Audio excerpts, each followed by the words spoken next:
يا مساء الفل على صديقي الروقانجي الصغير. عايزين نحضر العده عشان العده تبقى مستعده. لما كان رايك كتابك مشروبك المفضل وتروح تجيب دماغك من الثلاجه وتيجي. البني ادم عشان فضول طول عمره كان عايز يعرف جسم الانسان مكون من ايه. البني ادم عايز يعرف جسم الانسان مكون من ايه. واخد بالك انت؟ مش المفروض يثير فضول البني ادم ان هو يعرف جسم البني ادم مكون من ايه؟ مش عارف، بس هو عاده يعني ايه، حشري. البني ادم حشري دخل في الموش فيه، مش عارف ليه. فابتدى الموضوع يعني اكشولي بتشريح الجثث عشان يعرف الاورجنز الداخليه، فعرف ان في عندي حاجه اسمها لانجز، حاجه اسمها هارت، حاجه اسمها ليفر، وهكذا. والفضول قعد ياخده وياخده وياخده وياخده، والساينس قعد يتطور شويه فقدر يشوف اكتر ويعمل مايكروسكوبس ويشوف فيها اكتر ويشوف فيها اكتر. عايز يعرف بقى الاورجنز دي كلها مكونه من ايه. اكتشف ان الاورجنز دي كلها مكونه من حاجات صغنططه جدا جدا جدا جدا، وهي السيلز، الخلايا. البني ادم من غير فضول يعني ولا اي حاجه. لسنين طويله قوي البني ادم فضول وعنده فضول كتير جدا جدا جدا جدا تجاه حاجتين. اكشلي هو اكيد عنده فضول تجاه حاجات كتير قوي، ولكن النهارده هنتكلم عن حاجتين من البني ادم كان فضول ليهم. كان بيشوف حيوان صغير، انيمال صغير او بيبي صغير بيكبر. الله، انا لما شرحت جسم الانسان وقعدت ابص لقيته مكون في الاخر من سيلز. طب لما يكون عندي بيبي صغير، بيبي إليفنت ولا حاجه، وقاعد يكبر يكبر يكبر يكبر، هو بيجيب سيلز منين؟ ما هو معنى كلمه بيكبر يعني عدد السيلز جواه بتزيد. دي حاجه هنتكلم فيها النهارده. تاني حاجه كان البني ادم يا بني ادم فضول فيها ازاي الانيمالز والبلانتس بيعملوا ريبرودكشن. يعني ايه؟ بالنسبه للبلانتس تيجي تلاقي في الغابه في شجر وصام هاو بيطلع جنب الشجر ده شجر صغير تاني وشجر صغير تاني وشجر صغير تاني من نفس النوع النوع ما يخلص. طب بالنسبه للانيمالز والهيومن نفسه بتيجي تلاقيه بيطلع بيبيز. الله، بيجي سيلز منين؟ وازاي في سيلز اصلا بتخلي البيبي ده يكبر؟ وازاي بيجي في مرحله معينه بيحصل تكوين للسيلز وكيان ومخلوق جديد وكائن جديد وبني ادم جديد وانيمال جديد؟ لا مش بس كده، تيجي تلاقي نفس هذا الانيمال واخد صفات وراثيه وارثها، ورث من نفس اللاين بتاعه من اهاليه. تيجي تلاقي اليابانيين كلهم عاملين كده. حلو الكلام. دي يعني انا ما بحبش التنمر، ما حدش يتنمر بعد اذنكم، بس يعني احنا عايزين نوضح الكونسبت. تيجي تلاقي الناس شبه اهاليها كده، وفي ناس شبه بعض وناس شبه بعض وناس شبه بعض. الانيمالز نفس الكلام. عمرك شفت حمار مخطط مش مخطط؟ تيجي تلاقي كل الحمير مخططه. موضوع ويرد شويه. هنتكلم دلوقتي عن الحاجتين دول. تعالى، البني ادم لما ابتدى ينقق بقى ويشوف فضوله وفهم ان المكون الاساسي لكل الكائنات الحيه انيمالز وبلانتس السيلز، قعد يدقق شويه، وجد انه عندي اوراقك معايا الحاجه تكتبها ورايا مره، خلاص انت كده ذاكرت. تكتب ورايا مره بتركيز التذاكر. وجد ان هناك كائنات بتتكون من سلايه واحده زي البكتيريا مثلا. هو كائن كله على وضع سلايه واحده. سماهم دول كلهم ايه؟ يوني سيلولر اورجانيزم، كائنات وحيده الخليه. وحيده، هي كائن كله عباره عن خليه. وباقي الكائنات الثانيه مالتي سيلولر اورجانيزمز، يعني كائن عنده سيلز كتير. بس كده لا، فضوله بقى دخل جوه الكائنات اللي عندها سيلز كتير دي، الكائنات المالتي سيلولر، وابتدى يبص ويفرق ما بين انواع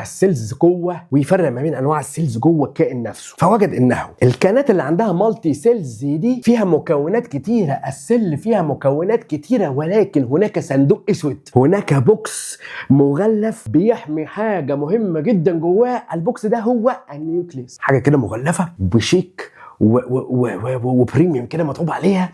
واضح جدا انها شايله جواها حاجه مميزه جدا جدا جدا جدا، مختلفه عن باقي الكومبوننتس اوف سيل. دي مفتاح الحلقه بتاعتنا. حلو الكلام. اصحى للكلام. ابتدى يدور على السيلز اللي موجوده في الكائن الواحد، لقى سيلز كتيره، ولكن حاجه معينه هقول لك عليها كمان دقيقتين، لقاها موجوده في كل السيلز بطريقه معينه. الحاجه المعينه اللي لسه هقولها لك دي اللي هي عنصر اكس، عنصر المجهول حتى الان، لقاها موجوده في كل السيلز في جسم الانسان. طبعا كلامي ده ماشي مع ايه؟ بني ادم الهيومن، ماشي مع الانيمالز، ماشي مع البلانتس. وجد الحاجه المميزه اللي جوه دي في منها اعداد معينه وقصه معينه جوه كل السيلز بتاعه البني ادم، ما عدا الريبرودكتيف سيلز. الحاجات دي جواها موجوده بطريقه مختلفه. دول الموضوع بشكل الطف، لقينا كل السيلز في جسم البني ادم بتبقى مسؤوله عن حاجات معينه، وفي نفس الوقت مسؤوله عن انها تكبر البني ادم. شيل كلمه بني ادم، حط اي كائن حي، كله ماشي، ما عدا لقى شويه سيلز تانية كده كده على جنب هو سماهم الريبرودكتيف سيلز، لقى ان السيلز دي هي اللي مسؤوله عن عمليه الريبرودكشن. عمليه ان هي ايه؟ ان النوع ما ينتهيش. ان زي ما عندي كلب يبقى عندي كلاب كتير، بعد كده الكلاب ما تنتهيش، النوع ده من الكلاب ما ينتهيش. زي ما عندي جزر، الجزر ما ينتهيش. زي ما عندي ورد، الورد ما ينتهيش. بيطلع كائن تاني منه، كائن كائن كائن كائن. لما بص جوه الصندوق الاسود لقى الرصه بتاعت الحاجه عنصر اكس المميز اللي بتكلم عنه في هنا حاجه مختلفه عن الحاجه دي. فبالتالي قال لك بس السيلز جوه جسم الكائن الحي any living organism هنقسمها حاجتين فقط لا غير، كوم وكوم. السيلز الصغيره المسؤوله عن عمليه الريبرودكشن هنسميها ريبرودكشن سيلز او ريبرودكتيف سيلز. باقي السيلز كلها في جسم الكائن الحي هنسميها اسم تاني خالص. نسميها ايه حضرتك؟ نسميها سوماتيك سيلز. نسميها ايه؟ سوماتيك سيلز. اكتب يا ابني، اكتب عشان تذاكر. يبقى السوماتيك سيلز دي هي اللي مكونه ايه؟ يعني كل حاجه في الجسم، سواء جسم بني ادم، جسم حيوان، جسم بلانت، كل حاجه كل حاجه كل حاجه. تعال بص كده، they are all body cells except الجماعه التانيين اللي هم بتوع الريبرودكتيف سيلز. اوكي، سيلز اوف ايه بقى؟ ليفر وسكين وكدني، واحط عليها بنكرياس، واحط عليها طحال، واحط عليها اسوفيجس، واحط عليها يعني والمعاميع. المعاميع يعني انا مش عارف يعني فاهم. السيلز بتاعت المعاميع تبع السوماتيك سيلز. اكشلي انا مش عارف فين السيلز بتاعت المعاميع دي، ولكن دايما كنت اسمع كل الامهات بيقولوا لعيالهم جاتك ضربه في معاميعك. فتوصلت ان المعاميع دي عضو في جسم الانسان. هو فين بقى؟ انا ما اعرف. ممكن نسال ماما اين تقع معاميع جسم الانسان، او اين تقع المعاميع في جسم الانسان، هي تقول لنا. انا مش عارف ايه المعاميع دي بصراحه. كل حاجه كل حاجه كل السيلز سوماتيك سيلز. الكلام ده بالنسبه للانيمال هيومن. وفي البلانت برضو كذلك، كل السيلز بتاعت البلانت ما عدا المسؤولين عن حته الريبرودكشن زي الروتس والستيم والليفز، كل ده يعتبر سوماتيك سيلز. طب ايه هي الريبرودكتيف سيلز؟ دي السيلز اللي ليها دعوه بالميل والفيميل سواء في الانيمال او في البلانت، ودول المسؤولين عن عمليه الريبرودكشن، دول المسؤولين عن عمليه استمرار النوع، ان النوع ما يخلصش. فبناء عليه لقينا الريبرودكتيف سيلز دي فين بالنسبه للهيومن والانيمال. بالنسبه للهيومن والانيمال هم السيلز اللي بيعملوا لي التستس دي هنتكلم عنها بس مش دلوقتي. دي موجوده عند الميل مسؤوله عن الريبرودكتيف، ودول السيلز برضو اللي بنلاقيهم في الاوفريز دي السيلز الموجوده عند الفيميل المسؤوله عن الريبرودكشن برضو. يبقى الريبرودكتيف سيلز يعتبر في الانيمال وفي الهيومن، فين؟ في التستس وفي الاوفريز. التستس ده بالنسبه للميلز، والاوفريز دي بالنسبه للفيميلز. اكتب. طيب بالنسبه للبلانت بقى وجدنا انه الريبرودكتيف سيلز بتتقسم لحاجتين. بالنسبه للميلز حاجه بنسميها انثز بالنسبه للميلز، وبالنسبه للفيميلز اوفريز برضه. الله، هو البلانت فيميل وفيميل؟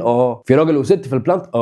مش معنى راجل وست بمعنى كلمه راجل وست تلاقيه بشعر وبشنب، يعني مصطلح اصلا ميل وفيميل ده جاي من حته الريبرودكشن، هنتكلم عليها بس مش دلوقتي. خلصانه؟ يبقى حتى الان عرفنا كل السيلز اللي عندنا. يوني سيلولر اورجانيزم اتكلمنا عنهم، ومالتي سيلولر اورجانيزم. مالتي سيلولر اورجانيزم دي اللي هنتكلم عنهم كتير. خلي بالك هنا في صندوق اسود جواه حاجه عنصر اكس لسه هنتكلم عنه. وجدنا انه جسم الكائنات الحيه كلها بتتكون لحاجتين سميناهم سوماتيك سيلز وريبرودكتيف سيلز. ريبرودكتيف سيلز دول المسؤولين عن الريبرودكشن، وكل السيلز الثانيه اسمها ايه؟ سوماتيك سيلز. في الهيومن التستس دي هي اللي بتبروديوس، هي اللي بتعمل لنا السبرم، والاوفر دي هي اللي بتطلع لنا حاجه اسمها الاوفا. هنفهم كمان شويه. في البلانت الانثر دي هي اللي بتطلع البولين جرينز حبوب اللقاح، والاوفري في البلانت ده بتبقى في الفيميل هي اللي بتطلع الاكس. حلو الكلام؟ تعال ما اثرش فضولك بقى نعرف ايه هو عنصر اكس. ايه العنصر اكس؟ المسؤول عن هذه الزيطه اللي فرق لنا ما بين الاثنين دول، ومسؤول عن حاجات تانية كتير. خلي بالك واحده واحده كده. وجدنا انه لما كبرنا جوه النيوكليس عنصر اكس المسؤول عن حاجات كتيره هو الكروموزومز. هو ايه؟ الكروموزومز. طب اشمعنى سميناه عنصر اكس؟ هو شكله عامل شكله عامل كده. اكس ولا مش اكس ولا مش اكس، بس هو اسمه ايه؟ كروموزوم. واخد بالك انت؟ ما هي بقى الكروموزومز؟ وجدنا الكروموزومز اللي شكلها عامل زي الاكس دي مكونه من شويه خطوط كتيره. وخلي بالك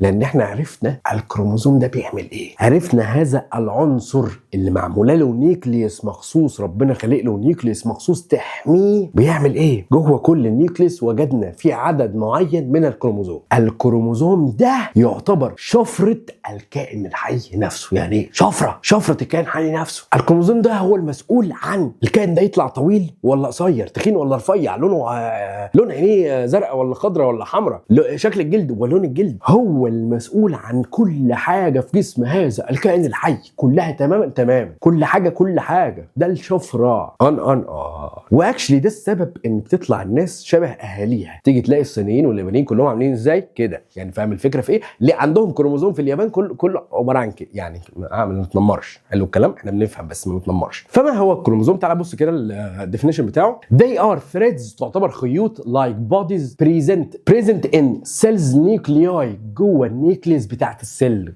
جوه النيوكليس بتاعت السيل، انت متخيل؟ طيب and they represent genetic material of living organism. الجينات جيناتيك ايه؟ ماتيريال. يعني الكروموزومز دي موجوده جوه النيوكليس بتاعت السيل. كل السيلز ما هو كل سيل يا حبيبي وهي بتتكون محتاجه شفره. انا هتكون كسلايه شكلي عامل ازاي؟ السيلز اللي في العين دي هتتكون لونها اخضر ولا لونها احمر؟ ما هو لازم بتبص للشفره الاول. هنفهم الكلام ده، جزء منه الترم ده وجزء منه الترم الثاني. الشفره دي ازاي بنفكها وبنعرف نفهم بقى الشفره دي بتقول للسلايه بص يا سلايه انت فين يا سلايه؟ هتقول لك انا سلايه لسه هتكون في العين. طب يقول لها بصي طبقا للجينات اللي عندي في الكودز وطبقا للحاجات اللي عندي في الكودز، حضرتك كسلايه جوه العين لازم تطلعي لونك اخضر. طيب السلايه اللي جنبك انت مكانك فين يا سل؟ والله انا رايحه اتكون في الشعر. يا سلايه انت بقى اللي رايحه تتكوني في الشعر، بصي بقى طبقا للكود اللي معايا انت لازم تتكوني لونك اسود. الله، طب هو كل كروموزوم مسؤول عن حاجه؟ لا، ده الكروموزوم ده جواه قصه كبيره، قصه كبيره. واحده تعالى نفهم الاول الكروموزوم شكله عامل ازاي، او نفهم شويه حاجات عنه. هنتكلم عن حاجتين عنه: الجنرال ستراكشر الشكل العام، والكيميكال ستراكشر بقى التركيب الكيميائي بتاعه. الجنرال ستراكشر وجدنا انه هذا الكروموزوم مكون من زلومتين. لا اصحى للكلام، زلومه جايه كده اهي ونازله، والزلومه الثانيه جايه كده ونازله، والاثنين مشتركين كانهم فيونكه في حته هنا منطقه وسط وحاجه ماسكاهم ببعض. فاحنا كبني ادمين سمينا الزلومتين دول كروماتايدز. فبقى عندي في الكروموزوم الواحد كام؟ 2 كروماتايدز. كروماتايدز اكتب. وبيتجمعوا في حته سميتها سنترومير. سميتها ايه؟ سنترومير، جايه من سنترومير اكتب. هو البني ادم سماها كده. طيب هنعمل ايه؟ ماشي. each كروموزوم، كل كروموزوم consists of 2 threads، زلومتين، each called a chromatide. كل واحد فيهم اسمها كروماتايد. الزلومتين دول على فكره مكونين من خيوط في بعض، خيوط كده في بعض كتيره، فيبانوا شكل الزلومه. يبانوا شكل ايه؟ الزلومه. لكن الخيوط اللي في بعض دول هم عباره عن خيط واحد قاعد ملفوف بطريقه معينه كده. هنفهم دلوقتي ازاي لما نيجي نفكه. والتو كروماتايدز دول are connected at a central point called ايه؟ سنترومير. والتو كروماتايدز دول are connected at a central point called ايه؟ سنترومير، اللي هي الجزء اللي في النص اسمه ايه؟ سنترومير. حلو الكلام. طيب الكيميكال بقى ستراكشر، التركيب الكيميائي بقى بتاع الكروموزوم، لما قعدنا نفل فيه كده وندقق فيه وجدنا انه كل كروموزوم مكون من حاجتين اساسيتين: نيوكليك اسيد. ايه نيوكليك اسيد؟ حمض نووي. نيوكليك دي جايه من نيوكليس اللي هي نواه، اسيد يعني حمض، مكونه من حمض نووي اللي هو شايل ايه؟ الدي ان ايه. اللي هو شايل ايه الدي ان ايه ده؟ الجينز، الجينات. لا حلو الكلام. طب مكون الكروموزوم من ايه تاني؟ شويه بروتينز. شويه بروتينز. تيجي تلاقي لو فكيت الثريدز دي وقعدت تكبر هي مكونه من شويه بروتينز ملفوف حواليها الخيط. واخد بالك؟ الثريد، الخيط بتاع الدي ان ايه ملفوف حواليها. الخيط بتاع الدي ان ايه ده بقى اللي بنستخدمه في فك الشفره. هتفهم دلوقتي. ما هو السنترومير؟ تعالى نقرا الديفينيشن كده. the point of concentration of 2 chromatides of chromosome. دي السنترومير اهي اللي في النص. ما هو الدي ان ايه؟ the nucleic acid that carries the genetic traits of the living organism. ده الحمض النووي اللي شايل جواه الصفات الوراثيه اللي بتتورث من الاباء للابناء في جسم الانسان. ايه ده؟ يعني الشفرات بتاعتها دي جوه الدي ان ايه؟ الشفرات جوه الدي ان ايه؟ الدي ان ايه ده اللي هو جوه الكروموزوم، اللي موجود في كل سلايه. واخد لي بالك انت؟ تعال. واحنا بننخور جوه السيلز وجدنا انه الكروموزومز اعدادها في السيلز بتختلف، مش كله زي بعض. فجينا بصينا، خلي بالك الجدول ده عليك لازم تبقى عارفه. وجدنا انه بالنسبه للهيومن كل سله عنده جواها نيوكليس. النيوكليس دي جواها 46 كروموزوم. الله، يعني النيوكليس او السلايه بتاعت الهيومن جواها كام كروموزوم؟ 46. كام كروموزوم؟ 46. طب باقي الكائنات الحيه تختلف بقى. الدوج الكلب جواه 78. الموسكيتو الموسكيتو دي اللي هي البعوضه دي اللي هي يا ابني الناموسه جوه 6 يعني صغيره يعني. لا هي كده. طيب البنانا الموزه، خلي بالك الكلام ده كله على الانيمالز وعلى البلانتس. البنانا الموزه جواها كام كروموزوم؟ 22 كروموزوم جوه النيوكليس بتاعت الموزه. جوه النيوكليس ده النيوكليس دي اللي موجوده في كل سلايه في الموزه. اللي موجوده في كل سلايه في الموزه. تخيل بقى. يبقى عندك الهيومن عنده كام كروموزوم؟ 46. الدوج 78. الموسكيتو 6. البنانا 22. الكلام ده اللي جوه السيلز بشكل جنرال. طالما بنتكلم على السيلز بشكل جنرال يبقى احنا هنتكلم عن النوعين بقى بتوع السيلز. السوماتيك سيلز اللي قلنا مكونه لكل حاجه في جسم هذا الكائن الحي، والريبرودكتيف سيلز الجزء الخاص بالتكاثر بالريبرودكشن. ماشي. وجدنا انه هنتكلم عن البني ادم. يا بني ادم the number of chromosomes is a dipoled number is a dipoled number بنسميها 2n equal 46. بمعنى ايه دايبولد؟ نعمل بوز لدرس الساينس ونشغل دماغنا في الماث فينا. بعد اذن حضرتك ساعدني كده. 46 ديفايد 2 ايكوال كام؟ من غير كالكوليتر. ها مش محتاجه دي، احنا عايزين دي تشتغل. 46 ديفايد 2 ايكوال كام يا ابني؟ 46 ديفايد 2 ايكوال كام يا ابني؟ 23. وجدنا انه جوه جسم البني ادم يا بني ادم جوه كل سلايه توتال اوفرول في 46 كروموزوم، ولكن هم عباره عن نسختين. عباره عن ايه؟ نسختين. نسخه كده ونسخه كده. خلي بالك النسختين دول اتفقنا ان هم ايه؟ كتاب شفرات مسؤولين عن كل حاجه. في النسخه دي مكتوب مثلا شفره لون العين ازرق، في النسخة التانية موجود شفرة لون العين ممكن تبقى لون تاني وممكن تبقى ازرق برضه متكررة مرتين. اللي بتكلم عليه متكررة مرتين عن الشفرة نفسها. لون العين لون العين، طول اللسان طول اللسان، لون الشعر لون الشعر، الطول الطول، الوزن الوزن، العضلات العضلات. انت واخد بالك؟ ولكن كل شفرة منهم جواها ايه بقى؟ اللون نفسه ايه؟ ممكن تبقى مختلفة عادي. طب عارف ده الكلام ده ليه؟ بكل بساطة تتلخص حياة البني ادم كلها، كل جسم الانسان في 23 كروموزوم، كل واحد فيهم جواه مجموعة من الشفرات مسؤولة عن حاجة معينة في الجسم. طيب ليه جسم البني ادم جوه السيلز بيبقى جواه 46 مش 23؟ خليك عارفها كده لحد ما نجي لها الترم الثاني. جزء جاي من بابا جزء جاي من ماما. واخد لي بالك انت؟ جروب جاي من بابا وجروب جاي من ماما. كتيب شفرات 23 شفره جايين من بابا و23 شفره جايين من ماما. حلو الكلام. الاثنين على بعض مجموعهم كام؟ 46. ولكن هم دايبولد. يعني ايه دايبولد؟ يعني في دوبليكيشن، نسخه ونسخه فيها كل حاجه فيها كل حاجه بالظبط. هنفهم بقى حته الالوان بتاعت العين وكذا كذا كذا الترم الثاني. بس خليك عارف ان هم دلوقتي دايبول دي معناها ايه؟ 23 و23 جايين من بابا وجايين من ماما. حلو الكلام. دايبول دي اللي كتبناها ازاي؟ 2n بنقول عليها 2n مجموعهم على بعض كلهم ايكوال 46 كروموزومز. الكلام ده لقيناه فين؟ لقيناه في السوماتيك اند ريبرودكتيف سيلز. لقيناه فين؟ في السوماتيك اند ريبرودكتيف سيلز. السوماتيك اند ريبرودكتيف سيلز.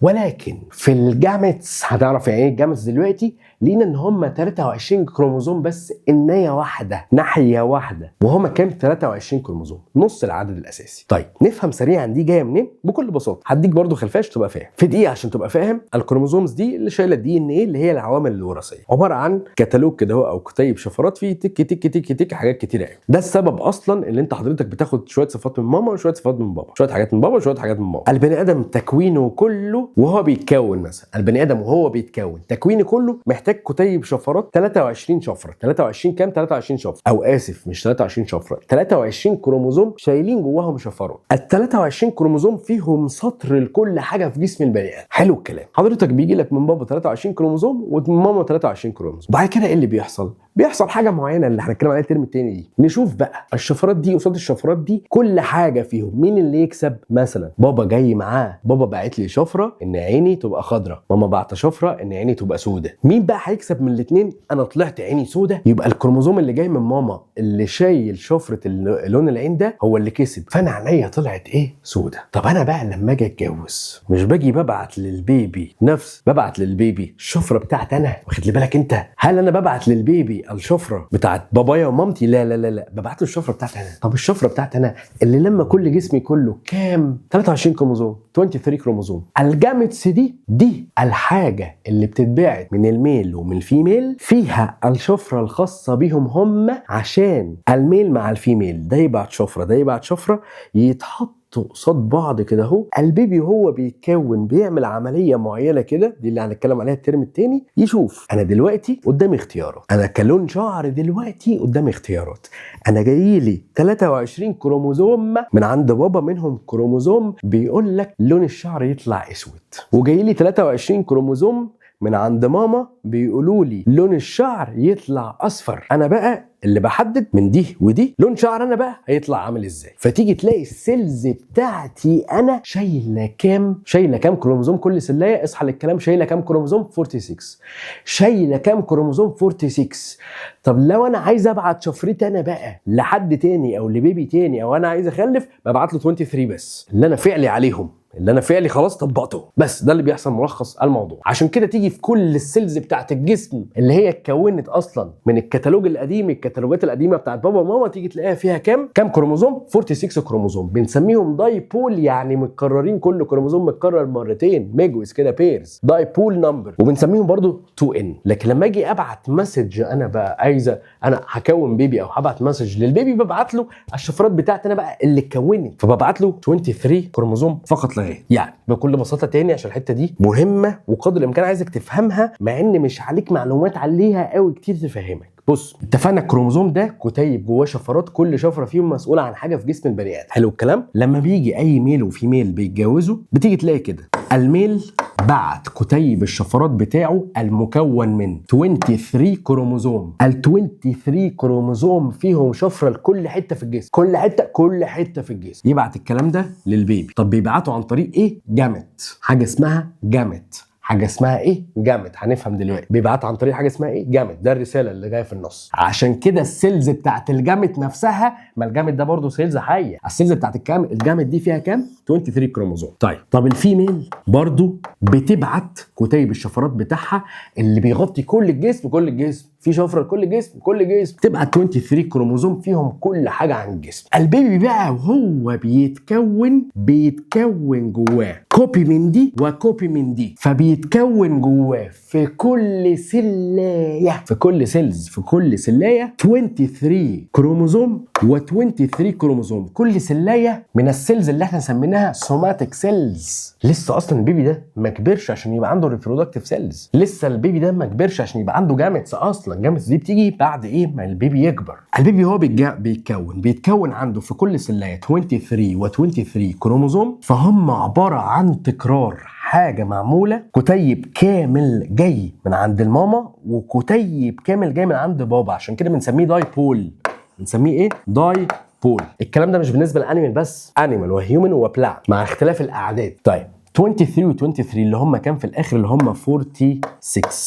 عشان كده كل كائن حي او كل بني ادم، لان الرقم ده خاص بالبني ادمين فقط لا غير، كل بني ادم جواه 46 كروموزوم في كل السيلز بتاعته، سواء سوماتيك او ريبرودكتيف. والمسج اللي بتتبعت بالتكوين الاخير فقط لا غير.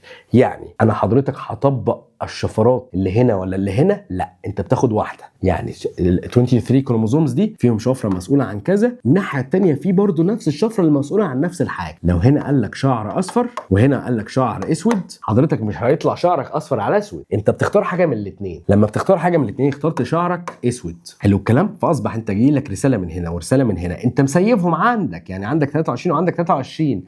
لكن لما تيجي تبعت الرساله في تكوين البيبي اللي بعده، بالبيبي بتاعك انت بقى، بتبعت الرساله باللون بتاعك انت، بتبعت الرساله بالايه؟ باللون بتاعك انت. قدر الامكان المعلومات دي مش دقيقه قوي، ولكن قدر الامكان عايز افهمك الكونسبت الاساسي عشان نعرف نبني عليه الترم التاني حتى. ماشي. الجامتس او الرسائل بقى اللي بتتبعت دي عباره عن ايه؟ والله بالنسبه للميل، الجامت اللي بيتبعت ده هو السبيرم، بنسميه السبيرم، الحيوان المنوي. طب الجامت اللي بيتبعت من الفيميل ده هو عباره عن ايه؟ الاوفا. اسمها ايه؟ الاوفا، البويض. كم معلومه عن ماشي. اهميه الكروموزومز ايه؟ they represent the genetic material، العوامل الوراثيه of living organism. they have the main role in cell division، اللي هنتكلم عليه لسه، انقسام الخلايا. هم ليهم العضو هم ليهم السبب الاساسي في انقسام الخلايا، cell division. knowing the number of chromosomes، بمعرفتنا عدد الكروموزومز نقدر نحدد helps in identifying the animal، نقدر نحدد نوع الحيوان. تعالى جرب تحل دي كده معايا. اعمل بوز، جرب تحل دي في ثانيه، بعد كده شوف الحل. هعتبر ان انت عملت بوز وجربت تحل. صدقني يا ابني ما تتفرجش على فيلم كرتون، شغل دي شويه معلش، اتعب معايا شويه عشان كده تبقى ذاكرت في قلب الفيديو. The number of chromosomes in a human pancreatic cell، اللي هي السيلز بتاعت البنكرياس، عضو في جسم الانسان، equal 46. حلو الكلام. ماشي يا عم. 46 كروموزومز عباره عن ايه؟ حاططهم لك بين براكتس 23 pairs of chromosomes. ماشي. بيسالك بقى how many chromosomes in this following cells: liver cells, reproductive cells, sperm. احنا اتفقنا ايه؟ كل السيلز بتاعت اي اورجن حتى لو انا ما اعرفوش، قال لك اسم غريب، فيها كام كروموزوم؟ 46. ما عدا ايه بس؟ ما عدا ايه؟ ما عدا الجاميتس بس. ما عدا ايه؟ الجاميتس اللي هي ايه؟ سبيرم او اوفا. بالنسبه للهيومن هم اللي فيهم النص 23 بس. يبقى كده كده كده كده كده من غير ما ابص بقى، من غير ما دي السبيرم فيها كام؟ 23. فين يا ابني ما تكتب السبيرم فيها كام حضرتك؟ 23. طب الريبرودكتيف سيلز هي دي جاميتس؟ لا مش جاميتس، يبقى فيها كام؟ 46. طب الليفر سيلز الخلايا اللي في الكبد فيها كام؟ 46. الله مش سيلز عاديه، فيها كام؟ 46. بريك سريع دقيقه، عايزك تروح تتمشى لحد باب الثلاجه، تفتح باب الثلاجه تبص تنقنق في اي حاجه، اي حاجه تنقنق فيها، وهات لي معاك بعد اذنك وتعالى عشان نخش على الحته اللي فاضله، وبعرفني في الكومنتس انت جبت ايه عشان بيبقى عندي فضول. روح وتعالى. رجعت من البريك، قفلت باب الثلاجه كويس ولا ماما هتزعلك وتزعق لي؟ ماشي. هندخل على السيل ديفيجن، انقسام الخلايا. نطه كبيره صح؟ واحده واحده كده. اتفقت معاك قلت لك كالاتي: بيبي بيكبر او انيمال بيكبر او بلانت بيكبر، اذا هو في عدد سيلز معين والسيلز قاعده تكتر، ده المنطقي. هيجيب سيلز منين بقى؟ هيجيبها يعني من عند بقال؟ لا بيعمل حاجه اسمها سيل ديفيجن. بيعمل ايه؟ حاجه اسمها سيل ديفيجن somehow. ولكن السيل ديفيجن دي بتبقى بشكل كوبينج، بتبقى بشكل ايه؟ نوعا ما شكل الكوبينج. سلايه واحده يطلع منها سلايتين، سلايه واحده يطلع منها سلايتين. الله، ايوه عجبتك الحركه؟ تاني. السيل ديفيجن عباره عن ايه؟ عباره عن سلايه واحده يطلع منها ايه؟ يطلع منها سلايتين على طول. اوكي ماشي، نفهم بقى السلايتين دول ايه وبيطلعوا ازاي، لان الموضوع شكله مربح جدا جدا جدا. ده انا كده ممكن اطلع 2 و2 و2 و2، والموضوع اكشلي يا ريت اللي بيحصل في السيلز اقدر اعمله فعلا في الحقيقه بدول، يعني واخد بالك انت؟ يا ريت كنت على طول بس امسك واحده اخليه 2 وبتاع، واثنين باثنين باربعه، واربعه في اثنين بثمانيه، وهكذا واحده واحده. وجدنا انه، اصحى معايا عشان الكلام مكلكع شويه.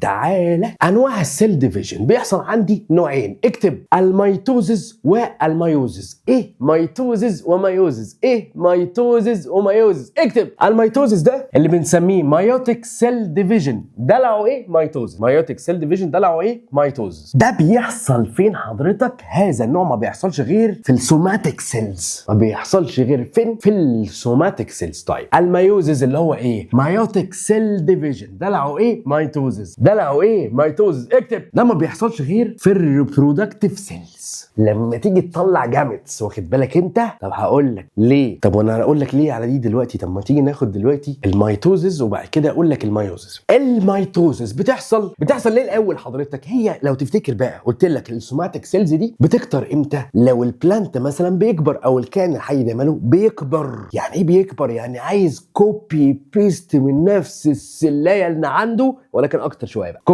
كوبي بيست. عشان كده بنقول عليها، بص بقى اللي بيحصل. بنقول على السلايه اهي كسلايه عاديه اللي هي 2N. يعني ايه 2N؟ لو تفتكر يعني فيها 46 كروموزومز، واخد لي بالك انت؟ بيطلع منها او هي بتتحول الى 2 سيلز 2N برضو، يعني عندهم كام؟ 46 كروموزومز. كوبي بيست هندسه، كوبي بيست ايه ولا يعني فاهم؟ اجدعها برينتر عشان الاقدميه يعني، والسل اللي بتضحي لنفسها لاجل الاخرين والاولاد. السلايه الاصل بنسميها بيرنت سيل كمسمى، السلات اللي بعد كده بنسميهم دوترز سيل، سلات الابناء، لحد ما هم كمان يعملوا انقسام تاني ويبقوا هم اباء بقى في نفس الوقت، يبقوا بيرنتس. حلو الكلام. ايه هو المايوتيك سيل؟ تعالى نقرا الانجليش كده اللي انا شرحته لك. A type of cell division that occurs in the somatic cells.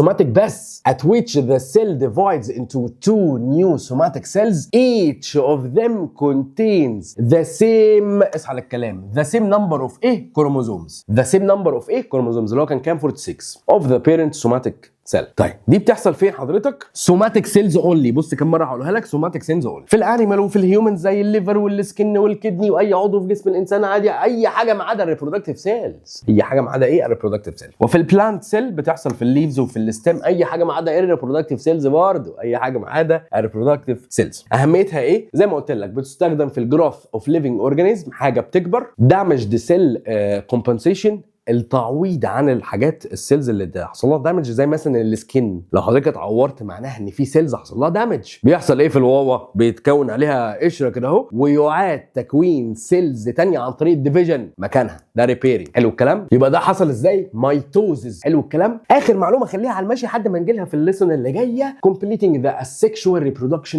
process. خليها على المشي لحد ما نجيلها في السيشن اللي جاي بنتكلم عن الموضوع ده. نوت بقى خليك تبقى عارفها. some cells، خلي بالك عشان ايه؟ محتاجك تكتب حاجه معايا هنكمل عليها حاجه تانية بعدها كمان دقيقتين. Some cells of human body are not divided at all. بعض خلايا جسم البني ادم يا بني ادم ما عندهاش القدره انها تعمل ديفيجن اصلا، تتقسم دي اطلاقا. زي ايه حضرتك؟ اهم اتنين او هما الاتنين يعني ريد بلاد سيلز، خلايا الدم الحمراء، والنيرف سيلز. ريد بلاد سيلز والنيرف سيلز. طب قلقتونا عليكم ونطمن عليكم ونفهم ما بتعملوش ديفيجن ليه بقى حضرتك؟ والله النيرف سيل ما بتعملش ديفيجن عشان ما عندهاش سنتروزوم. ما عندهاش ايه؟ سنتروزوم. طب ايه هي السنتروزوم دي؟ حاجه محتاجه في عمليه الديفيجن. هتعرف كمان دقيقتين. معلش في الدرس كله مصطلحات، هي البيولوجي كده. اعمل لك ايه بقى؟ معلش علي. اكتب سنتروزوم. اكتب يعني سنترو ايه؟ سنتروزوم. السنتروزوم دي محتاجينها في ايه؟ في الديفيجن. حلو الكلام. طب ما فيش سنتروزوم ما فيش ديفيجن. بسيطه عمليه. الكلام ده فين؟ في النيرف سيل. طب يا عم الحاج ماشي. طب الريد بلاد سيل بقى ما بتعملش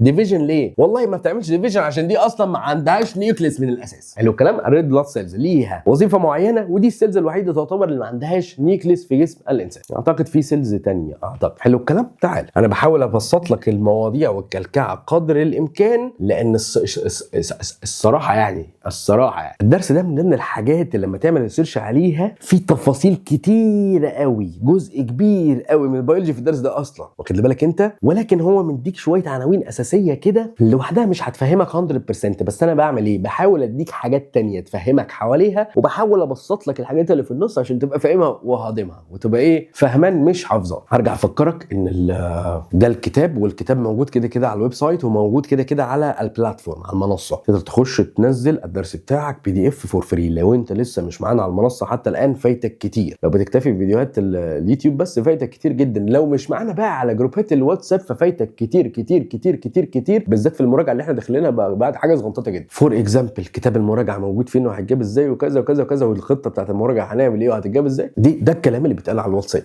والمتابعه. حلو الكلام. ماشي. بدايه الكلام، الكروموزوم حضرتك اللي انت عارفه اللي هو بشكل اكس ده اللي خدناه من كام دقيقه، مش ده الشكل الدائم ليه. على طول السيل دي في مراحل تغيير. مرحله الديفيجن دي بتغير. حلو الكلام. فهو بياخد شكل الاكس ده somehow في مرحله ما هنوصل لها دلوقتي. بس عايزين نبدا بدء السيل بتبدا تحضر نفسها في مرحله تحضيريه لعمليه الديفيجن. هذه المرحله بنسميها انترفيز. بنسميها ايه؟ انترفيز. دي مرحله تحضيريه للديفيجن. اللي بيحصل السلة بتبدا تكبر شويه، ممكن توصل لحجم الضعف احيانا، وتبدا تجهز شويه الحاجات والتولز والنيوترينتس والحاجات اللي هي محتاجاها، لان هي في خلال وقت قليل مطلوب منها ان هي بدل ما تبقى سلايه تبقى 2، فبتبدا تلم حاجاتها وتلم اشياء وتحوش. في ظل هذه الظروف ما بقتش جوه النيوكليس. باي ذا واي الديفيجن اهم حاجه فيه واكتر حاجه حرجه فيه ازاي لما انت تيجي تعمل لي ديفيجن تاخد لي نسخه من الDNA اللي جوه الكروموزومز بالظبط. واخد لي بالك انت الكروموزومز اللي فين؟ اللي جوه النيوكليس. اللي بيحصل في المرحله الانترفيس دي بنجد ان مش موجود عندي الكروموزوم بالشكل اللي انا عارفه اللي هو اكس. طب يا عم الDNA اللي كان جوه الكروموزوم ده فينه دلوقتي؟ والله الDNA اللي جوه الكروموزوم ده بدل ما هو كان عباره عن خيوط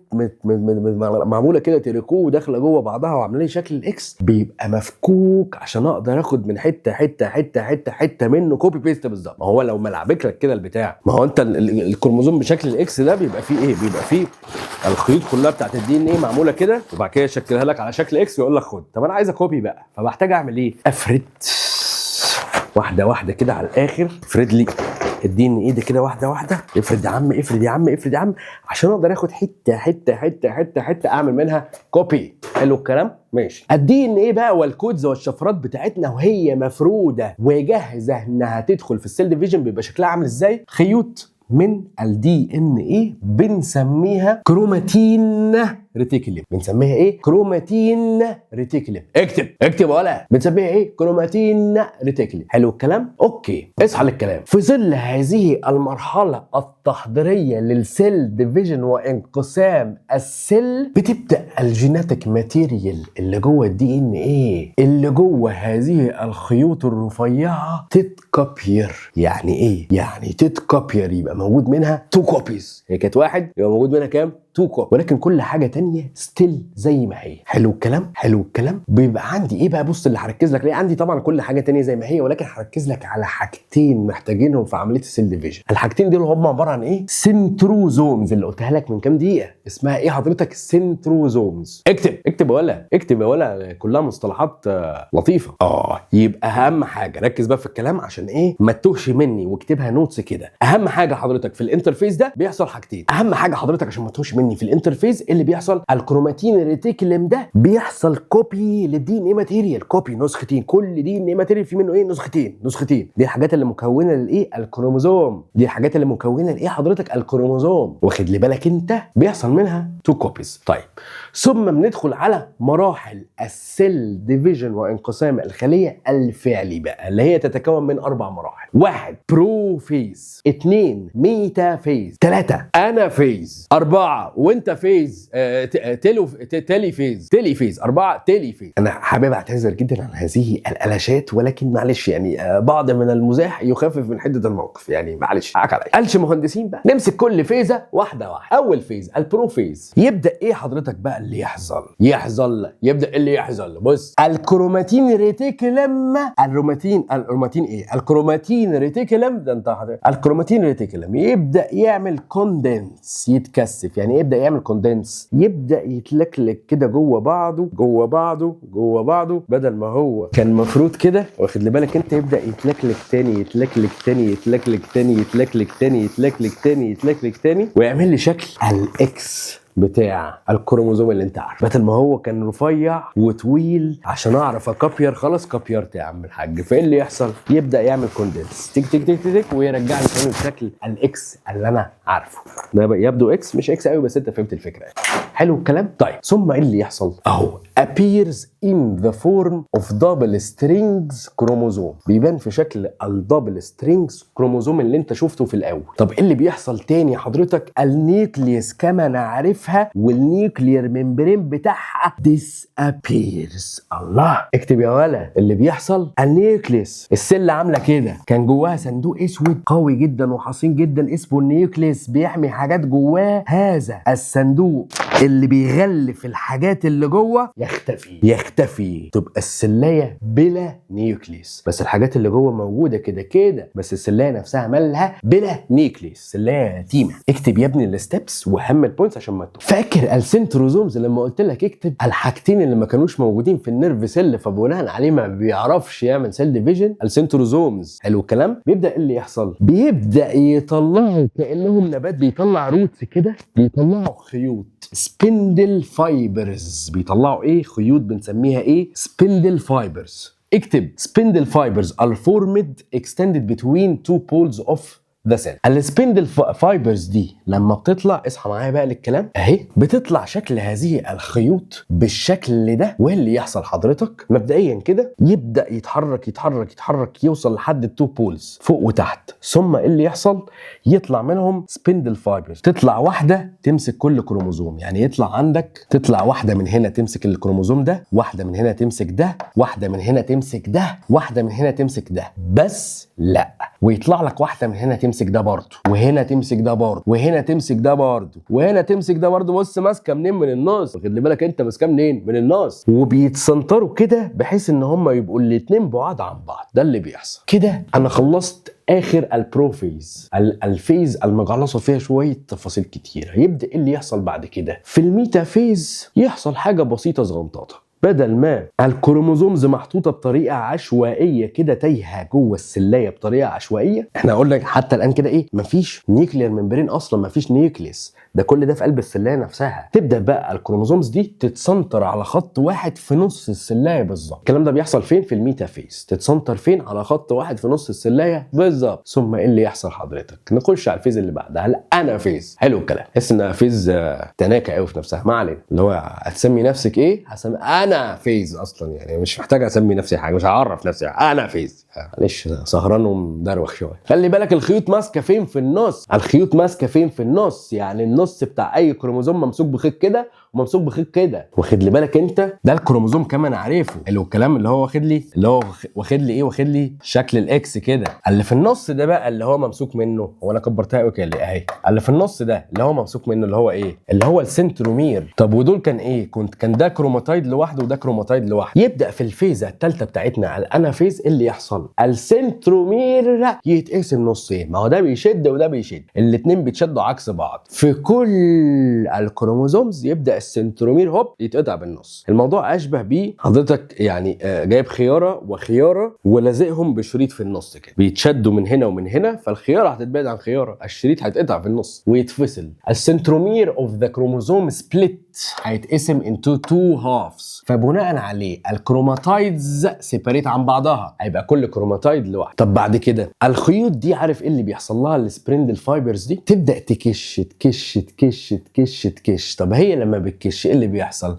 ما هو معناها ان كل كروموزوم بيقرب هنا هنا هنا هنا هنا، ده يقرب كده، ده يقرب كده، ده يقرب كده، والناحيه الثانيه الكروماتايد الثاني يقرب كده، والكروماتايد الثاني هنا يقرب كده ما هم اتقسموا نصين، كل كروماتايد بقى يقرب كده وكده. وخلي بالك كل كروماتايد اتشد، يعني الكروموزوم الواحد كان فيه 2 كروماتايدز كوبي بيست من بعض، نسخه ده معاه نسخه كامله من الشفرات وده معاه نسخه كامله من ايه؟ من الشفرات. لما يتفصلوا عن بعض بقى عندي في الجنب ده من السلايه نسخه كامله من الشفرات كامله، نسخه كامله اللي كان فيها 46 كروموزوم. واخد بالك انت؟ نسخه كامله من الشفرات اللي كانوا مكونين لي 46 كروموزوم. والناحيه الثانيه كذلك، الجنب الثاني كذلك. فيتكون عني مجموعتين، واحده فوق واحده تحت، واحده في النورث وواحده في الساوث، identical groups of كروموزومز. دول معاهم كتيب شفرات كامل مكمل، ودول معاهم نفس كتيب الشفرات الكامل المكمل. بص بقى اهو كل جروب بقى من الكروموزومز اهي، بص بص بص بص اللي بيحصل، تك تك تك تك تك، ده خد الكود. ما هو خلي بالك الكروموزوم لما كان اكس هو عباره عن ايه؟ الكود كله هنا، الكود كله، والكود كله الناحيه الثانيه. فلما قسمت كده الكود كله وصل هنا والكود كله وصل هنا. باي ذا واي الكروموزوم كما تعرفه اللي هو الاكس ده عباره عن نسختين من الكود، مش عدد اكواد اكبر، لا لا لا، ده نسختين من الكود. فما حدش يجي يقول لي طالما قسمتهم بالنص خلاص ما بقوش 46 بقوا 23، مفيش الكلام ده، ده نسخه كامله من ايه؟ من الكود. فبالتالي في نهايه هذه الفيز بقى هنا في نسخه كامله من الكود وهنا في نسخه كامله من الكود، ومن الواضح ان خلاص السلايه ايه؟ فاضل على الحلو تك. الحلو تكه دي بقى بتيجي فين حضرتك؟ بتيجي في فيز الايه؟ التيلوسفير. السبرينج فايبرز اللي طلعت لي عشان تعمل هذه العمليه خلصت هذه العمليه وادت مهمتها فتختفي. دي اول حاجه. النيوكليير ممبرين اللي ما كانتش موجوده وماتت وراحت واختفت في البروفيز، يا لهوي على لساني، في البروفيز هيحصل لها ايه؟ هتفورم تاني من الاول. ولكن لما تفورم تاني من الاول هتفورم فين حضرتك؟ هتفورم هنا النيوكليير ممبرين حوالين الدي ان ايه الجديد ده، او حوالين الجينز الجديده، او حوالين الكروموزومز الجديده، يعني حوالين الكروموزومز الجديده اللي هنا وحوالين النسخه دي برده من الكروموزوم. ما دي نسخه من الكروموزوم ودي نسخه ثانيه من الكروموزوم. دي بيتكون عليها نيوكليير ممبرين ودي بيتكون عليها نيوكليير ممبرين. ثم ايه اللي بيحصل؟ ثم الكروموزومز اللي هنا واللي هنا تبدا تتحول لكروماتين ريتيكولم تاني عشان تعيد العمليه من الاول. تبدا تتحول لايه؟ لكروماتين ريتيكولم تاني تحضيرا انها تعيد العمليه من الاول وتعمل سيل ديفيجن تاني. تبدا تتحول وده شويه كله ورا بعض، اتكرر تاني وثالث ورابع. بعد كده ايه اللي بيحصل؟ يعني الخلاصه في الاخر خالص بيحصل ايه؟ اهو من السيلز الواحده بيطلع لي 2 سيلز، من السيلز الواحده بيطلع لي 2 سيلز. عاده خلي بالك عشان هيجي لك سؤال بيقول لك كده، يعني بيتكرر كتير السؤال ده، بيجي يقول لك ليه التيلوفيز هي تعتبر الانفيرس او عكس البروفيز؟ والله بكل بساطه ده هنا كله بيتفكك والنيوكليير ممبرين اصلا بيختفي. النيوكليير ممبرين هذا الوعاء اللي بيحوط حاجه مهمه جواه بيختفي. طب هنا الناحيه الثانيه لا، ده خلاص ده بيتكون تاني.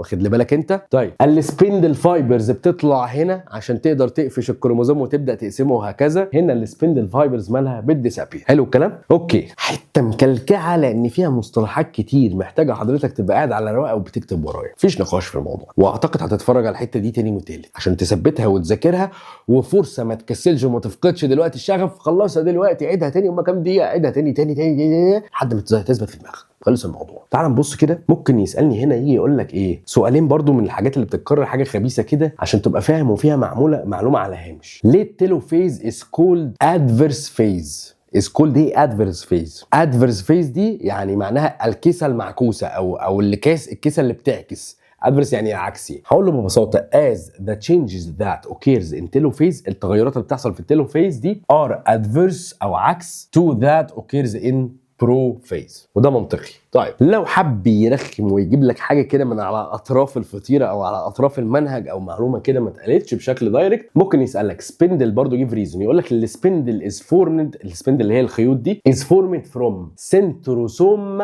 in animal cell while formed from condensing cytoplasm في البلانت سيل. باي ذا واي احنا خدنا دلوقتي كل اللي احنا بنعمله الشكل ده على الانيمال سيل. على البلانت سيل في نفس الديفيجن، في نفس الديفيجن بيحصل بالظبط، ولكن الاختلاف اهو السبندل بتطلع في الانيمال من السنتروزوم وبتطلع في البلانت منين؟ من الكوندنسنج سايتوبلازم. طب ليه بقى as the plant cell there is no centrosome؟ في البلانت سيل ما لقيتش عندها سنتروزوم فقالت لك اتصرف، هو انا هغلب هتصرف فاتصرف. عملت حاجه اسمها ايه؟ كوندنسنج سايتوبلازم. جابت السيتوبلازم بتاعها، السيتوبلازم دي الماده اللي هي ماليه السيل كلها، عملت لها كوندنسنج وطلع حال. معلومه خليك عارفها. معلش هتلاقيني ايه عشان انا تعبان، خلي بالك انا واخد دور ابن لذينه، واخد دور ابن لذينه يعني فاهم، معايا 15 يوم مش عايز يسيبني، انا واقف بالعافيه واقف بالعافيه فاهم، بس ما كانش ينفع اقصر معاك، لازم بص فهمك الحاجه يعني ثالث ومثلث، فهتلاقيني بكحكح في النص بتاع، نحاول نقطع قدر الامكان، بس لو ايه قطات كتير تنفع بكحكح في النص وعطس ومش قادر. ويا ريت زي ما انا تعبان معاك اتعب معايا شويه وذاكر، بس يا ريت عشان خاطري النبي، عشان خاطري، عشان السنه اللي جايه. حلو الكلام؟ داخلين ثانوي. حلو الكلام؟ ماشي. مع كام معلومه برضو خليك عارفهم بنقولها في حته ساينس اند تكنولوجي. الليفر سيل، الخلايا بتاعت الليفر ار نوت ديفايدد ان نورمال كونديشنز، ما بتتقسمش في النورمال كونديشنز العاديه، ولكن بتحتفظ بالخاصيه اللي فيها اللي بتقدر تعمل بيها ديفايدد.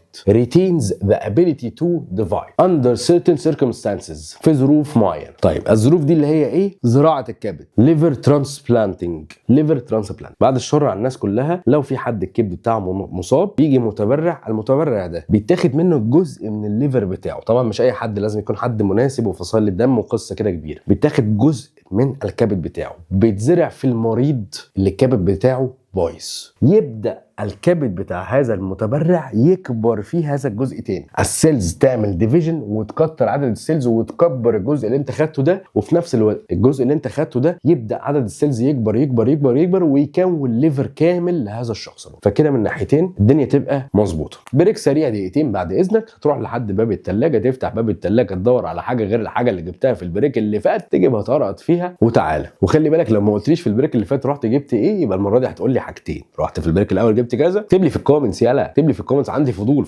في البريك الثاني جبت كذا. روح وتعالى بسرعه. خلصنا الميتوزيس، تعالى نتكلم على الميوزيس. الميوزيس ده دلع ايه حضرتك؟ ساعات بنسميها مايوتيك سيل ديفيجن. طيب المختلف ما بينها وما بين الميتوزيس كالاتي. في الميوزيس حضرتك البيرنت سن بتبقى دايبولد، بتبقى 2 ان، يعني عندها 46 كروموزوم. عندها كام كروموزوم؟ 46، عباره عن 2 كوبيز، واحد من الاب عندها وواحد من الام عندها. حلو الكلام؟ ماشي. مبدئيا كده في الميوزيس بيبقى عندي سيل واحده في الريبرودكتيف سيلز، في الخلايا اللي مسؤوله عن عمليه الريبرودكشن. السيل دي ركز بقى في الكلام، هي المسؤوله عن عمليه ايه؟ الريبرودكشن، التكاثر. ثم بقى ماذا يعني؟ السيل دي بتبقى عايزه تبعت مسج، واخد لي بالك انت، للسلات اللي هتتكون في الجنين الاخر او في الكائن الاخر اللي عندي ريبرودكشن، مسؤوله عن يعني يبقى عندي بيبي، شجره يطلع شجره تانية زيها، حلو الكلام، كائن حيوان مثلا يطلع حيوان تاني زيه. دي بقى مسؤوله عن انها تبعت مسج،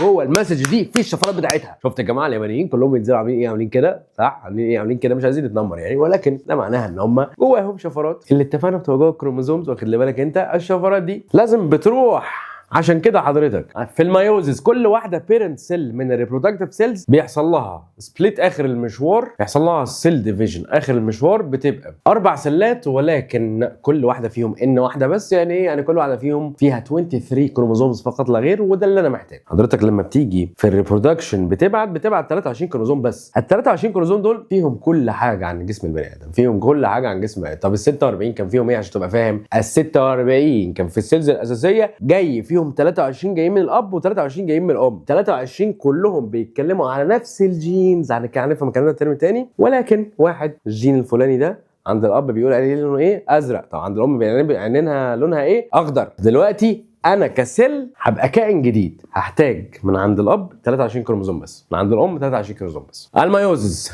a type of cell division that occurs in the reproductive cells. occurs فين يا عم الحاج؟ في reproductive cells. حضرتك هي موجوده فين؟ في reproductive. اوكي. at which the cell division into 4 new cells بنسميهم ايه حضرتك؟ gametes. السيل بتتقسم الى 4 new cells بنسميهم ايه؟ الجاميتس. each cell contains half the number of chromosomes of the parent reproductive cells. كل واحده فيهم عندها half the number of chromosomes بتاعه البيرنت بتاعها. تعال نفهم الاربعه، احنا اتفقنا ده بيحصل فين؟ في الريبرودكتيف سيلز. تعال نفهم الاربعه ريبرودكتيف سيلز الاساسيه اللي بيطلعوا لنا جاميتس شكلها ايه. بالنسبه للهيومن والانيمال دي حاجه، بالنسبه للفلاورينج بلانتس دي حاجه ثانيه. الهيومن والانيمال مكونين من ميل وفيميل. الميل عندهم ريبرودكتيف سيلز اسمها تستس، الفيميل عندهم ريبرودكتيف سيلز اسمها اوفري. الكلام ده فين؟ في الهيومن وفي الانيمال. في الهيومن التستس دي بتعمل ايه؟ بتطلع الجاميتس which is ايه؟ السبيرم. بتطلعهم ازاي؟ مايوزيس. يعني هي السيلز نفسها بتاعتها سيلز عاديه خالص، بتيجي تعمل ديفيجن، تعمل مايوزيس، تطلع لي السبيرم. يبقى السبيرم ده عباره عن ايه؟ جاميت.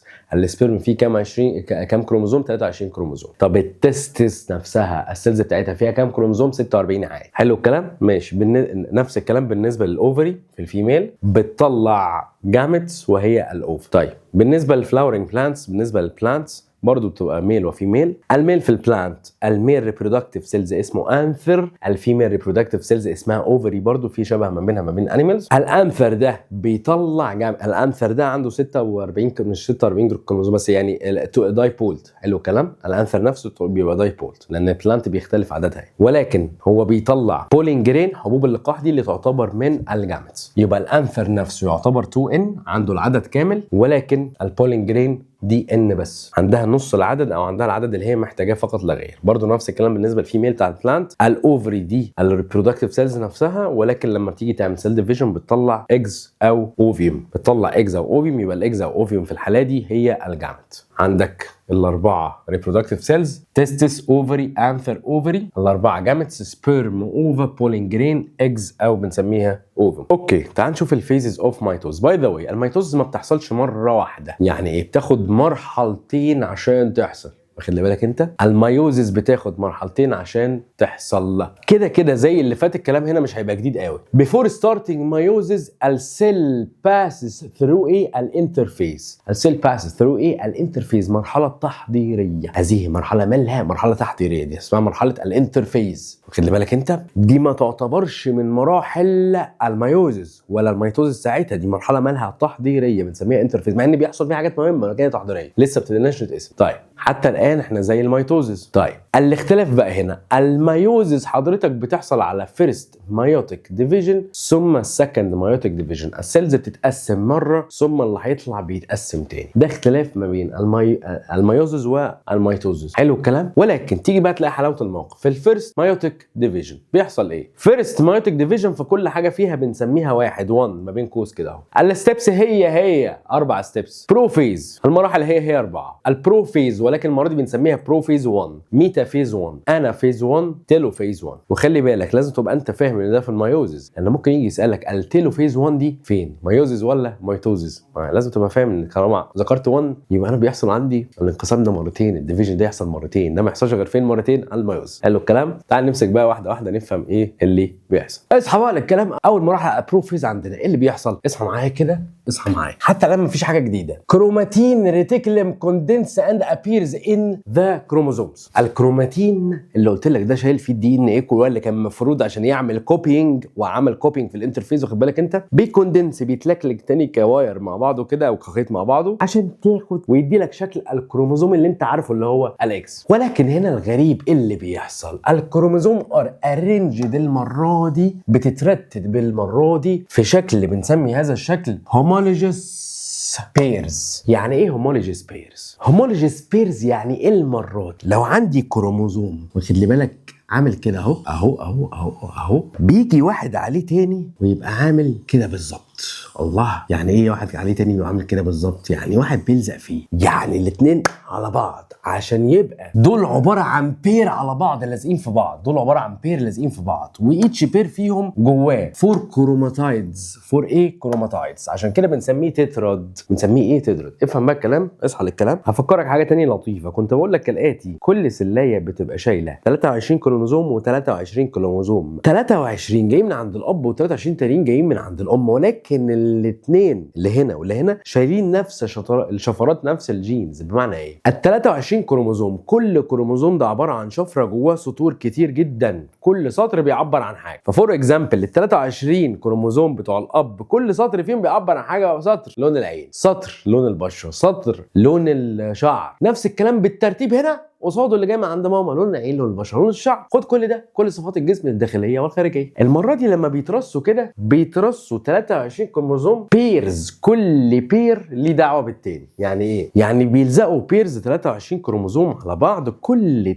2 كروموزوم لازقين في بعض مسؤولين عن نفس الصفات. كل 2 كروموزوم لازقين في بعض مسؤولين عن ايه؟ عن نفس الصفات. دي معنى 4، دي معنى homologous pairs. وeach pair formed of 4 كروماتايدز. 4 كروماتايدز ازاي؟ ادي عندك واحده بالازرق، 2 بالازرق، واحده بالاحمر، 2 بالاحمر، يبقوا كام؟ 4. طيب اخر الفيز دي اللي بيحصل فيها بكل بساطه اهم حاجه النيكليس ممبرين، او النيكليس ممبرين برضو بتسابير خلاص بقى لان بنجهز الديفيجن خلاص، والسبندلز بتطلع وتروح تكنك الكروموزومز من عند السنترومير بتاعتها. هو دي السنترومير حضرتك اللي هنا دي، بتروح تكنك، واخد لي بالك انت، بتطلع السبندل تكنك هنا، واحده الثانيه تكنك العكس. دول بير اهو، دول بير جنب بعض، سبندل كده سبندل عكس، دول بير وبير. طيب المرحله اللي بعد كده وهي الميتافيز. في الميتافيز بكل بساطه بيترصوا في النص. يبقى اول حاجه بس عشان ما نتلخبطش، في البروفيز 1 او ساعات بنسميها بروفيز اي عشان تبقى عارف يعني 1 او بتتكتب اي باللاتيني، اي دبل اي تريبل اي وهكذا، وبعد كده اي في، بعد كده في، بعد كده في اي، فاهم؟ دي كلها حروف باللاتيني يعني، انت سميها 1 لان في بروفيز 2 في المرحله الثانيه بس فقط لا غير. طيب سريعا كده البروفيز اللي بيحصل فيها، والله البروفيز بيحصل فيها كوندنسنج، فالكروماتين بيبان ايه؟ بشكل كروموزومز العادي. بعد كده يحصل ارينجنج، ده الجديد في الموضوع، بقى في شكل ايه؟ بشكل هومولوجيس بيرز، 2 بير زي بعضهم بالظبط يلزقوا على بعض. حلو الكلام. والحته دي هي اللي مسؤوله على ان الناتج بتاع هذا الديفيجن بيطلع 23 كروموزوم بس، يعني بيطلع ان بس مش 2 ان. هقول لك دلوقتي ازاي. طيب وطلع فيها برضو السبندل، طلع منها السبندل لما طلع ربط دول كل بير مع بعضه، كل بير مع بعضه ربطهم من ناحيتين. طيب المرحله اللي بعد كده الميتافيز اللي بيحصل بيتسنطروا في النص بس كله. طيب المرحله اللي بعد كده وهي الانافيز اي او الانافيز 1، اللي بيحصل فيها نفس الكلام زي الانافيز الاولانيه بتاعه الميتوزيس، بيحصل ان سبندل فايبر شرينكس، ولكن المره دي بطريقه مختلفه. لما السبندل فايبر بيشرينك، بدل ما انا كان عندي واخد لي بالك انت اكسين لازقين في بعض، ده في ده 23 كروموزوم منه وده 23 كروموزوم منه وهم لازقين في بعض كده، لما بيشرينك عارف ايه اللي بيحصل؟ مش زي الميتوزيس بقى بيتقطعوا بالنص، لا بيبعد الكروموزوم الاكس عن الكروموزوم الاكس، زي ما هو كروموزوم اكس بيبعد عن كروموزوم اكس. فتيجي تلاقي هذا المشهد. يعني ايه؟ هم كانوا الاول 2 كروموزوم لازقين في بعض اهم، واخد لي بالك انت. طيب لما حصل شرينك ده راح الناحيه دي والتاني راح قصاده الناحيه الثانيه، نفس الكلام في كل البيرز اللي عندي. عشان كده بنقول the spindle fiber shrinks، بيحصل لها shrinking so every 2 homologous chromosomes move away from each other، بيبعدوا عن بعض. والسنترومير doesn't split، السنترومير نفسها بتاعتهم مش بيحصل لها split. each one of the 2 chromosomes migrate to one of the cell's poles، كل واحده منهم بتروح للبولز، لواحده من البولز. so each pole of the cell contains half the number of chromosomes of the parent cell. عشان كده كل بول من السيل دي فيها half the number of chromosomes اللي موجود في البيرنت سيل. يعني فيها كام؟ يعني فيها 23 كروموزوم. في التيلوفيز بقى اللي بيحصل، السبندل فايبر بيبدا يديسابير والنيوكلير ممبرين بتبدا تفورم اجين، ولكن في كل ناحيه لوحدها. وخلي بالك بقى عندي هنا 23 كروموزوم وهنا 23 كروموزوم، يعني بنتكلم على ان مش 2 n. طيب التتراد اللي اتكلمنا عليها هي ان المره دي المختلفه في الميوزز عن الميتوزز، ان المره دي بيلزق